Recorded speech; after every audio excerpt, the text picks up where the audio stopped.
revisão de ECA, Estatuto da Criança e do Adolescente, legislação extremamente difícil. Eu trouxe para vocês pontos extremamente importantes, tá? É claro que você já leu essa legislação, você já assistiu aulas, já leu PDFs, enfim, fez os seus estudos particulares. Agora é só para relembrar alguns pontos importantes e que eu acho de forte potencial para poder cair na sua prova. Acompanha lá comigo, troca lá pro slide, vamos lá.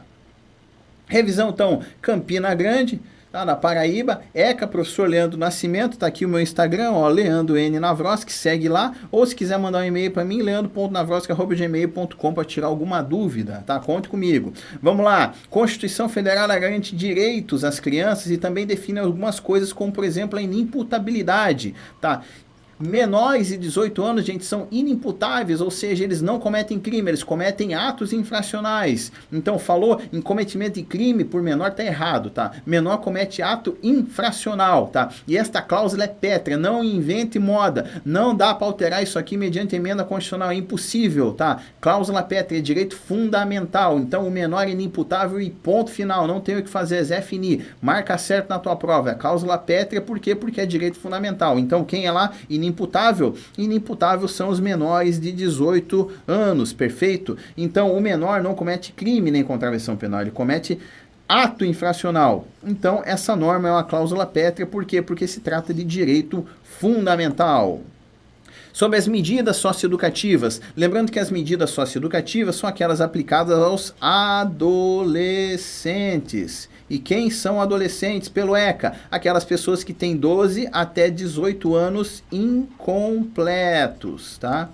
É aplicado medida socioeducativa. E quem são as crianças para o ECA? As crianças são as pessoas de 0 até 12 anos incompletos. Não erre essa porra na prova de vocês, pelo amor de Deus. Adolescente, ó, vou deixar aqui, ó, de 12 a 18 anos incompletos. Criança de 0 até 12 anos incompletos. Criança sofre o quê? Medida protetiva. Medida protetiva. E adolescente sofre o quê? Medida socioeducativa e também medida protetiva, os dois ao mesmo tempo. Quem pode mais, pode menos. Qual é o bizu para medida socioeducativa? Pega lá, o lápis. O lápis, tá aqui ó, em amarelo e não é à toa, e ainda eu circulei em vermelho. Obrigação de reparar o dano, liberdade assistida, advertência, prestação de serviço à comunidade, internação e semi-liberdade. Isso aqui chove em prova, gente. Não tenho dúvida que vai cair essa porra aqui na sua prova. Diferença de medida socioeducativa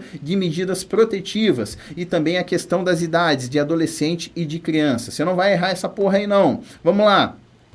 Sobre a internação, a mais importante das medidas socioeducativas, porque é a última opção, sabe? A medida mais grave das medidas socioeducativas aplicadas aos adolescentes, tá? Então vamos lá, internação provisória, que nós temos 3 modalidades, que é aquela que não pode exceder o prazo de 45 dias, está lá no artigo 183. Qual é a segunda modalidade? Internação por prazo indeterminado. Essa daí tem que ser revista pelo menos a cada 6 meses após a sentença, possui prazo máximo de 3 anos e pode ser cumprida até o adolescente completar 21 anos de idade, ou seja, foi expedido por um juiz um mandado de busca e apreensão do adolescente para ele cumprir uma internação por prazo de 3 anos. O adolescente só foi encontrado com 20 anos de idade. Ele vai ser detido? Vai ser detido. Vai ser colocado lá na instituição destinada a menores para cumprimento da medida socioeducativa dele e ele vai ficar até 21 anos de idade só, não vai ficar 3 anos, tá? Porque o limite é 21 anos de idade.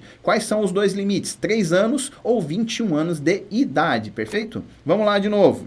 Terceira medida de internação por prazo determinado é aquela que não pode ultrapassar 3 meses de duração. Tranquilo, gente? Vamos lá. O que é guarda? Isso aqui cai muito. Guarda, tutela e também adoção, tá? Guarda é uma situação de fato que é regulada de forma provisória, onde o guardião terá alguns atributos do poder familiar. Em contrapartida, não terá o direito de representação, salvo em hipóteses excepcionais. Esta guarda pode ser deferida a uma ou 2 pessoas. 2 pessoas no caso de guarda compartilhada, tá ok? Guarda compartilhada, perfeito? A adoção, o que é uma adoção? Você pega uma criança que está precisando de uma família e coloca em um lar substituto. Tem 2 formas, adoção unilateral e adoção bilateral. Então vamos ao conceito primeiro. É uma medida protetiva de colocação de criança e adolescente em família substituta que estabelece um parentesco civil entre adotante e adotado, importando no rompimento dos vínculos familiares. A adoção unilateral ao rompimento dos vínculos familiares ou para a mãe ou para o pai, não para os dois. E na adoção bilateral ou conjunta ao rompimento de todos os vínculos familiares da mãe com o pai. Perfeito, gente? Artigo 42 do ECA, parágrafo 1º, eu destaquei aqui em amarelo porque é extremamente importante. Não podem adotar os ascendentes e os irmãos do adotando. Dessa forma, avô do adotando não pode adotar. Entretanto, alguns tribunais concedem esta adoção em prol do superior interesse da criança, mas isso aqui é a exceção da regra em entendimento jurisprudencial. Você não vai levar isso daí para sua prova, tá?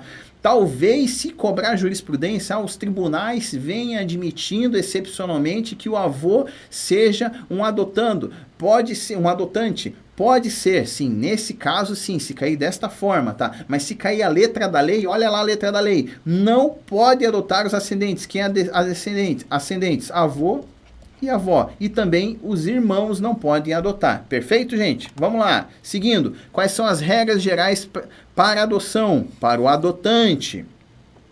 Pode ser qualquer pessoa maior de 18 anos, desde que não tenha parentesco próximo, ou seja, irmão nem ascendente, e deve ter pelo menos 16 anos a mais que a pessoa adotada, tranquilo? Pode ser divorciado ou separado judicialmente, sim, desde que haja acordo entre eles em relação à guarda, regime de visitas e que o estágio de convivência do adotando também tenha se iniciado durante o casamento. Então, os divorciados e separados podem adotar, sim, desde que tenham iniciado o processo enquanto eram casados. E agora que são desquitados, divorciados, separados, eles tenham entrado num acordo em relação às visitas e à guarda aí da criança. Pode continuar no processo de adoção perfeitamente. Vamos lá? Os requisitos agora para o adotando. Qualquer criança e adolescente tem condições de ser adotado, desde que no máximo conte com 18 anos de idade até a data do pedido de adoção. Isso aqui é importante. E se passar de 18 anos de idade, a criança e adolescente, ela tem que estar sob guarda e tutela dos adotantes. Se estiver sob guarda e tutela dos adotantes, ela pode ter mais de 18 anos de idade. Então nós temos dois requisitos aqui, tá ok? Sob a tutela, o que vocês precisam saber? Bens, lembre dessa palavra. falou em bens, tá? Bens, dinheiro, tá? Bens móveis, imóveis, falou em tutela. Tutela engloba o dever de guarda e administração dos bens, demanda necessariamente a perda ou suspensão do poder familiar, é destinada ao amparo e administração dos bens do menor, é possível a concessão de guarda no curso do processo de tutela. Tutelado é dependente previdenciário, é revogável, diferentemente da adoção. Adoção, gente, adoção é irrevogável. Já a tutela é revogável. E não há mudança de nome da criança ou do adolescente, já na adoção há mudança sim, tá?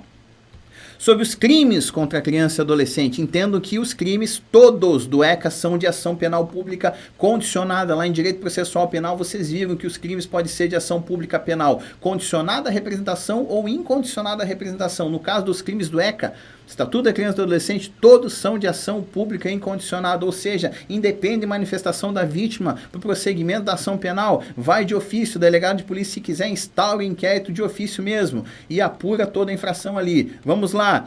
Quais crimes são importantes? Privação de liberdade, artigo 230. As pessoas só podem, gente, ser presas em flagrante delito ou por ordem de um juiz. E as pessoas que eu falo são todas as pessoas, os adultos, as crianças e os adolescentes.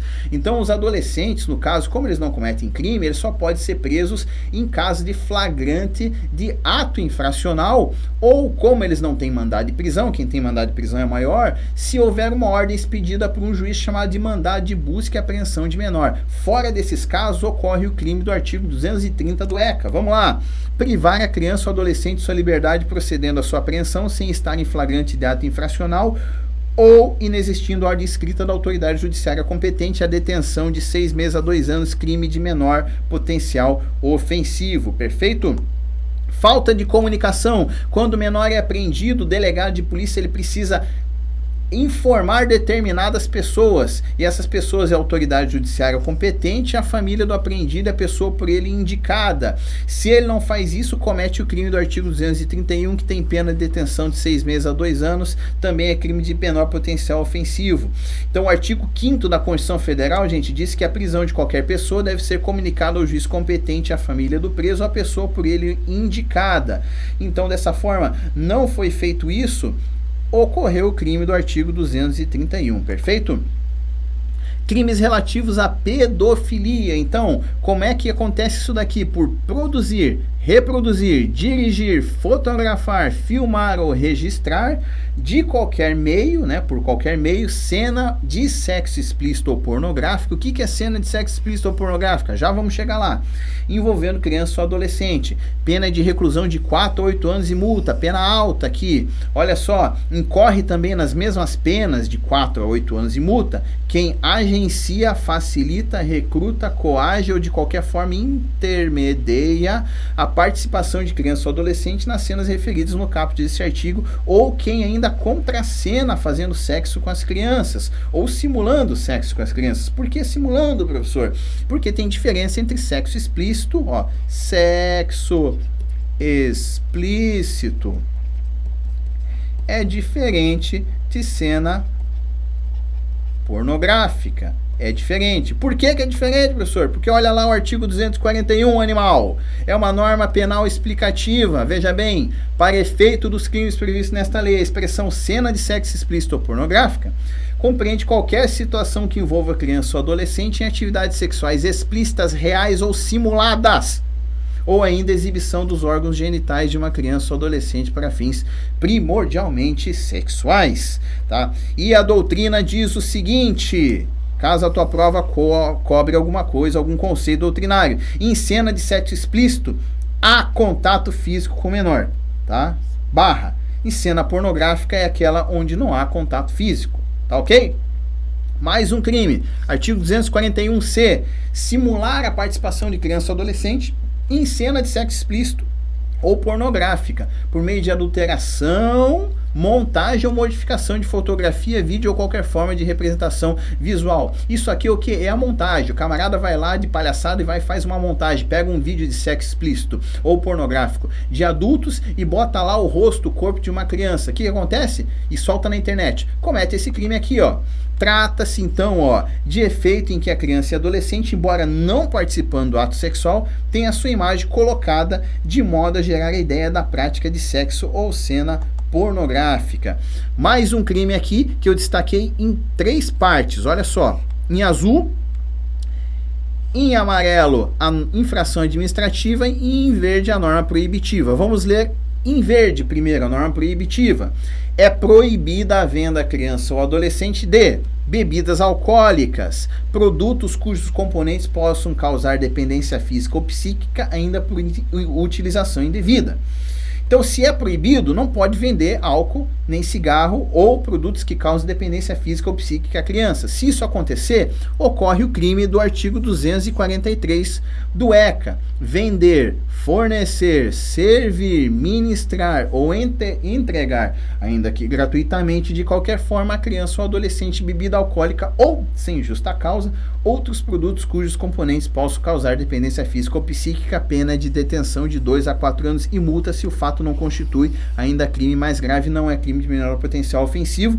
Além disso, temos a infração administrativa do artigo aqui, ó, 258-C, descumprir a proibição estabelecida no inciso 2, que é venda de bebidas alcoólicas.